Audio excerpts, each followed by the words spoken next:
Nintendo presents a Howken game, Kirby's Dream Course. Hello everyone, my name is Stephen George and I play video games, and today I'm jumping into a Let's Play that's probably a bit unexpected, Kirby's Dream Course. Now, admittedly, the reason I'm doing this game is I need a buffer. I am doing a lot of stuff right now. There's a lot going on in my life, not only in my personal life, but the life of the channels, and I need a very short game that will buy me some time before I can work on some other projects. Turns out Kirby's Dream Course is perfect for that. You probably didn't know this, but it's actually in my top 10 games of all time. I love this game, and I played the crap out of it during childhood. Now, recently I released the first 20 of Kirby's Pinball Land. It was well received, and I said, you know what? I think Kirby's Dream Course would be a great LP to do. It's a game that I haven't touched for some time, and it's really freaking good. So I decided that we would jump into it today. So let's press A button. We have a few options. One-player game, two-player game, and demo play, which is a little odd. I don't know why it says play, because you're not actually playing anything. You're just doing a demonstration. If we hit this button, there's actually 20 different mini tutorials to teach you how to play the game. And you're probably saying, wait, a Kirby game with 20 tutorials? That seems a little odd. Kirby is a series best known for being very easy. Certainly a lot of fun, certainly very stylized, enjoyable, but easy. Why would you need tutorials? Well, this game is difficult. This game is very difficult, and it's also very deep. It's a really, really, really good game. It was one of my favorite ones from childhood, and I'm really excited to show you. But yeah, there are all these different tutorials. We're not going to be going through all of these, but I just wanted to show that these exist, and yes, there are a lot of them. What we are going to be doing instead is going into one-player mode and playing the course. Now, when we get here, we're going to be presented with a members list, and we can make a new member. And instead of giving your character or your file a name, you actually draw a picture for it in this game. So I decided I would draw something probably recognizable by you guys. Let's see, how wide should I make this thing? Probably about that wide. That seems good. All right, you guys will have to tell me if you could figure that out before I draw it. It might be too obvious, I don't know. That looks pretty good. Let's see if I can do this without completely screwing it up. Let's see, we need to do this, and probably that, okay. This can go here, and then this. Get rid of that. Take that across. There you go! It's the Steven Vlog logo. Ah! Or some of you may know it as that thing that Steven puts on his shirt in GTA Online, which is also completely acceptable. We hit OK.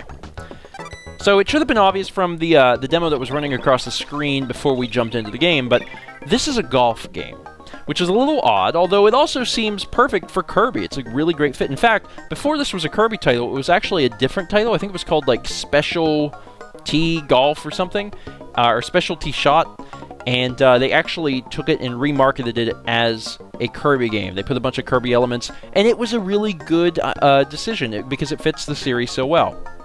So right now we're looking at the world map, and instead of world map, I should call it the course map. This is based on golf, after all. There's 8 courses. Each course has got 8 different holes in it. So we're going to jump into the first course, and when we jump into a course, it actually shows us this fun little animation, which is nifty. And of course, since it's the Kirby series, it's humorous. And Kirby's a little distraught that he didn't make it into the hole.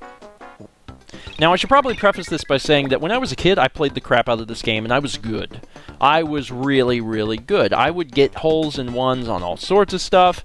I think I got gold medals on all of the different courses. I was a huge fan, and I played a lot, and as such, I was really good. But I have not touched this game in about 10 years, so it's been a decade since I've played Kirby's Dream Course. So this is not a blind LP by any means, but it's semi-blind, because you know, it's been a while. Now, I could have practiced the courses and given you, like, this, you know, crazy good view of all of this, getting holes in ones and stuff like that, but I thought it would be more entertaining to jump back into a game that I just haven't played in a decade and see how well I do. So right now, we are looking at the course, and I'm holding the Y button to scroll, by the way, and we are floating out in the middle of God only knows. We're in the middle of Dreamland, I suppose, and these little enemies, I think they're called Kabu. I think that's the name of the enemy. Little spinning heads. They don't give us any special abilities. They are just enemies. And the way the game works is that the map is going to be made up of various enemies. Once you kill all of the enemies except for one, the remaining enemy turns into the hole. Get into the hole, you've beaten the hole. Ha! That's funny. And you move on to the next hole. Sorry for so many holes there. Now the thing jetting out in front of Kirby is not him continually making weird ball farts. That is a guide. The guide tells you where you're going to go. And we can move the guide with left and right on the D-pad, which will move it 1 degree at a time, or we can move it 45 degrees at a time with L and R, which is what I prefer to do. Now you can extend the guide if you press down, so you have 2 different views of the guide, a short one and a long one. Sometimes the long one is better because it shows you where you're going to go. That green thing is an edge, so we can see that we're going to bounce off of that edge if we hit it. Now, the guide is not a be-all, end-all of where you're going to land. There's actually a power meter that dictates how much power you're putting behind your shot. So if you give it enough power, you'll go far above and beyond this. I would say that this is probably... How much power would that be? That's probably about 50% power, I'd say. Probably a full guide is probably about 50% power. So we can actually move this around, and you can see where we would go, where we would bounce off of. Now, in addition to doing ground shots, you can actually press up to do a fly shot. So you can actually lob yourself up into the air. Obviously, that creates a whole new depth of gameplay, because you can actually be bouncing around stuff. You can try to hit enemies and keep moving, and it gets really complex, and we're going to go into that later on. Now, one of the cool things about doing a fly shot, though, is that is giving you a definitive view of where you are going to go. If you do a fly shot with 100% power, that guide is telling you exactly where you're going to land, where you're going to bounce, and that can be very, very useful if you're trying to do something tricky or particular. For now, all we really need to worry about is killing these guys and moving on. So, it's been a decade since I played, but I think I can tell right from the get-go that if we do a fairly powerful shot here, we're going to kill this guy, bounce here, kill this guy will turn into the hole, and if we're lucky, we could get a hole-in-one. I'd say we probably need about 75% power, maybe not quite that much. And as far as what I'm basing that off of, I don't know. It's it's something I just kind of feel, and there's probably going to be parts in the LP that I get that wrong, but I just kind of feel like it's about 75%. I know for a fact that full power takes you roughly 30 squares, so I don't know, something to consider. So let's do about 75%. Bounce, bounce,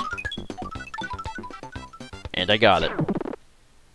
Now, the advantage of getting a hole-in-one is that you actually earn an extra life, and those are pretty hard to come by. So if you can, try to get a hole-in-one. I mean, I don't know why you wouldn't anyway, because you're also being judged, and you want to make sure that your score is low, because it's golf, but something to consider. So as we come into the second level, I think it'd probably be a good idea if I explained the UI at the bottom of the screen. So right now, Kirby has no ability, which is why you see the Kirby graphic in the bottom left. Now, if he gets a particular ability, and I think there's 10 abilities total, that will change. It can also change if he takes damage or some other thing, but it's mostly about the abilities. Next to that's the avatar we made. Then we'll see that we're on hole 2, which is obvious because we're on hole 2. We're taking our first shot, which is why that says that. Then you see the tomatoes. Every time you take a shot, you use up a tomato. If you run out of tomatoes, you lose a life. Now, fortunately, every time you kill an enemy, you get a tomato back. I'm also pretty sure that it's impossible to gain more than 4, so it's not like if I killed 2 enemies on this shot, I would go to 4 lives. It's just I would refill back to 4, I can't have a 5th, etc. Okay, so we've already explained the edges, which make Kirby bounce around. There's a new object in this particular hole, and it's an arrow. And this arrow is going to push us in the direction of, wherever it's pointing. So we could shoot ourselves at that thing. It would push us into this direction.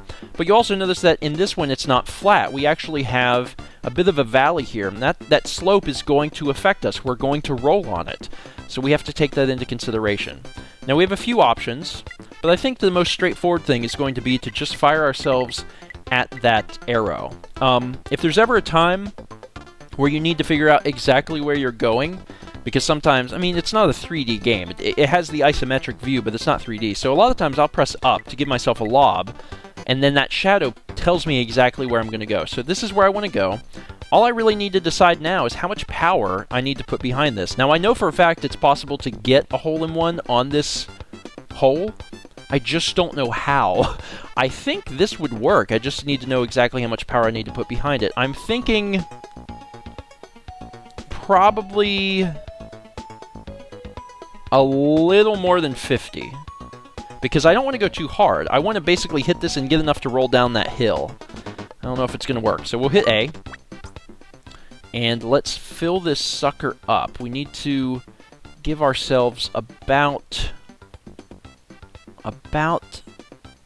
Yeah, okay. I'm going to put it almost to 75, but not quite. Right there. That should give us down the hill. Ooh, that's not... Okay, so we completely missed that guy. Now we're down here. Great. And the other thing is that we're not even actually centered, which is even worse. So we're going to have to really try and take care of this if we can. Now, we can always just do it in 3 shots, but 2 is certainly better. So let's see if we can figure out a way to do this in just a single shot. Now, a lob is not going to work. A lob is not... I mean, we could probably make it work, but it's not really a good idea. If we could get up that slope and give ourselves enough power to come back, that could work. I don't really expect me to do this in 2 shots. This is very difficult, but I'm going to give it a shot. So let's do... How much power? About this much. That'll get us up the hill. And then enough to roll back down. We're close, but no cigar. It has been a while since I played this. Now we just have to put ourselves in the hole, give ourselves about that much power, and we're in. Woo! Not bad. And we got a tomato for our troubles.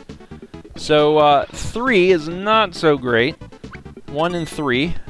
Still, it's okay. We're not doing terrible, but we'll have to try and do a little better this time around. Okay, so now we've got the same objects, but you'll notice that there's a new enemy this time around. That enemy is a high jump, and that is one of the abilities. Now, here's the deal. We could go for that guy. That would give us the guy. If we took the shot, we would probably hit that guy, then we would have him. But we don't really need him. There's not really a point in having him at this moment. Also, the way the course is laid out this time around, it's basically turning him into the hole. It wants us to shoot here, bounce here, go here, and then jump into the hole. And if we do that, he's going to be the hole. There won't be an enemy left to get. So we're going to aim right here and give it probably more than 70. How much power should we give this? Probably a little more than 75%. So bounce here. Bounce here. Good. Already going a little more smoothly than the second hole. Alright, at this point we can just lob it in. So we'll press up to do a lob. And now you see where things get technical. Now, I already told you that when you do a fly shot, it tells you exactly where the ball is going to go, assuming you hit 100% power. That's true. So right now, you'll see that this would suck. We would not, in any way, shape, or form, hit the needed mark. So you're saying, well, Steven, I guess you could hit, like, what, 75%, 80 power, and then you'd get in? Yeah, that would work. But you can do something else. You can do backspin. So we're going to hold down the B button, and now you see this new thing in the bottom corner of Kirby's back. If we start pressing down, we add backspin. Pretty soon, that backspin is actually putting us right into the hole. So here is the deal. When we press A, we have a new meter. This meter is going up and down, and we have to now line it onto that white spot, which is where we marked the backspin. And then we have to make sure we give ourselves 100% power in order to adequately get into the hole. Now, the other cool thing is that whenever Kirby bounces, if you press the A button right when he bounces, it'll actually give him a little boost, which can be useful or detrimental depending on when you use it. So we might have to use that, too, to get into the hole. This is a tricky shot, but I think we can make it. Let's focus. Didn't quite get 100%, but it shouldn't matter. We're going to hop right in there. Nice. That also redeems us a little bit for the mishap on hole 2. So we're doing alright. 1, 3, and 2. A total of 6. It's not bad. Alright. Hole 4. Things are getting even more complicated. So now we have a few more objects. First up is Gordo, which you probably are familiar with from the Kirby series in general. You can't defeat him. So don't even hit them. And if you hit them, I think you lose a tomato, so don't do that. I know for a fact that these spikes will make you lose a tomato, so avoid the spikes. The other thing is the warp. If you touch the warp, it doesn't matter what direction you're heading when you enter, you always come out the other warp facing the arrow. So however we get into this thing, we're going to come out and head down and right. So we basically need to give ourselves enough power to get here and not hit Gordo. Okay, how much power is that? 50? More than 50? Probably this much. I hope we might hit Gordo. Oh god, I'm rolling. And I lost a tomato. Another good thing is that I actually rolled back a little bit, but I did lose that tomato. So this is going to be a little tricky. I'm going to basically more or less kind of fall in, but I'm going to try and clip that kapu, whatever it is, and then get into the hole that way. I may be able to do it. I'm going to go for 50% power. Used a little more than I thought. Oh, should have used a little less. I was right. Whenever I said 50%, that's how much I should have used, and I would have been fine. Crap. Well, whatever. We still have 3 tomatoes. Took 3 shots. It wasn't too bad. And there's actually still a few aspects of the game I haven't even pointed out. Now, I know that I did show off the lob shot, and I showed off the fact that there was backspin. But here's the other cool thing. Whenever you're aiming on the ground, doing a grounder, you can hold the B button as well. Now, you can't give backspin and forward spin on a ground shot, obviously, but you can do left and right to give yourself spin. So you can actually give yourself a curve, and actually Kirby will kind of act like a tornado and spin around. We don't want to do that now, but you can also do it when you're doing a lob shot. So you can actually adjust your trajectory to do really crazy stuff like this. It's neat! I mean, we don't need to do it, but I wanted to make sure I showed that off before I completely forgot. So, this is a tricky one. So now we have the ability to get the high jump, which is good. If we look behind us, there's only 2 other enemies. This is another one we could probably get a hole-in-one on. So if we go this way, and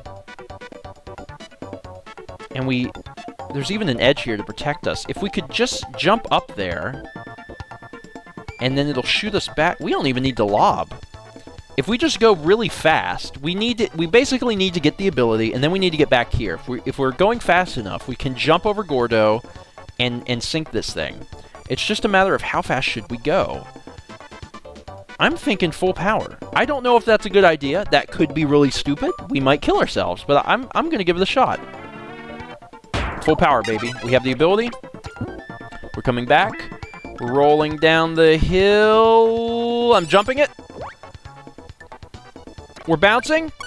There's the hole. Oh my god. Son of a gun. Hole-in-one, baby. Yes! That makes me feel good. That makes me feel good. I also forgot to explain exactly how I initiated the ability. You press B. Once you have an ability, you press B once you've initiated a shot to use the ability. The high jump sends us up in the air. Man, that was nice. Okay, cool. It's been a decade, but I still got it. I still have some abilities here. All right, and there's a new ability, Parasol. Waddle Dee is holding Parasol. So, just so happens that the Parasol is actually a pain in the butt to control. But this could be a very easy hole-in-one if we do it right. I'm going to try. So we basically need to give ourselves some power to get up there. We need to kill the guy, bounce, get the ability. Obviously, it should be obvious. If we kill Waddle Dee, that power will replace our own. So we will no longer have high jump, although it also doesn't really matter. Let's do... We don't want to go too fast, because if we go too fast, I mean, this is a ramp. That could hurt. Let's do like 75%. Or a little more. Okay. Here we go. Here we go, guys. This is hard to control, but we can do it. Alright. Initiate the ability. There we go. Steer it right in there. Yes! Holy crap, I'm feeling happy. That was hard to do. Whenever you do the parasol in the air, you only have left and right to control, but he's not just falling straight down, he's moving, so it makes it very, very difficult. You can also use a parasol on the land to slow your your movement. If you hit a shot at full speed and you're going too fast, you can use it to slow you down. Okay, this one's also straightforward. This is introducing water.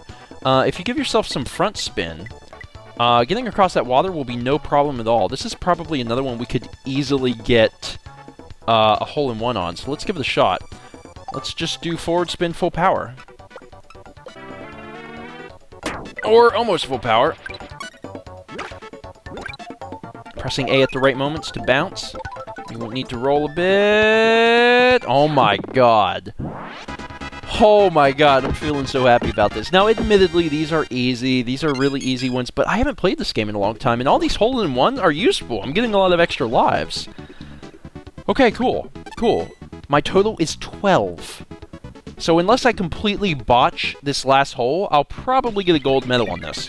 A lot of new objects and also some fun music. Okay, so we have the regular warp. And the warp takes us down here. We also have this button. That button removes the water. So if we hit it, the water is going to disappear. This is a weird one. Okay, so we still have Parasol. I think the best course of action... It looks like if we go straight here, it's going to get rid of the water. And then we're going to come up, hit this slope, come around. I don't know, it's going to be kind of weird. Should I lob it? I could definitely get across the water that way. I think I'm just going to do full power here and see what happens. This is World 1. They're trying to make it easy. Let's see how easy they truly made it. So the water goes away. We come up and around. That's good. Oh my god, we almost hit that guy. That would have been nice. Crap, maybe we shouldn't have given ourselves full power. Okay, so here's the deal. And this kind of sucks, but he's this way. The other enemy is here. That's kind of a problem. So we're going to do the curve. I don't know if this is a good idea, but we really need... Oh, is there an alternative option here? Is there another way to do this? Will we hit him if we do this? No, I don't think we'll hit him. I want to make sure we hit him. God, okay. I think if we give ourselves enough curve, which I know this seems wacky, but I think if we give ourselves enough curve, we'll go flying off that edge, but we'll still hit him. I'm pretty sure we'll hit him. Are we gonna hit this guy? Oh god, if we don't hit this guy, then I'm gonna feel stupid. If I can get off this stupid ledge, I can use the parasol to get into the hole. Full power? Here goes something. This could be botched terribly. Oh, there we go! I'm flying. I'm flying. Oh, no, no, no, no, no, no, no! That's the problem with parasol. But still, 2. Or 3. 3. Not 2, 3. Not bad. And also, it treats you to this cool little thing whenever you complete a world. Kirby's waving goodbye. Bye, Kirby! Now, adds up our totals, and we'll see how well we did. 15. Not bad. Haven't touched this game in a decade. 15 is not bad for first world. So the best score is me, which means I beat someone out. I got a silver medal for that. Man. Which means I did not get a gold medal. Holy crap. So you apparently have to do better than I did to get a gold. Wow. Okay. But we did it, so that's good. And I beat out Poppy Brothers and Gordo and the bomb thing and whatever that thing at the bottom is. A freeze? I don't know. Not bad. Not bad. Okay. And that means that we unlock Course 2. We get to move into it with 6 lives next time. Thank you guys so much for watching. I'll see you guys next time for another episode of Stephen Plays Kirby's Dream Course.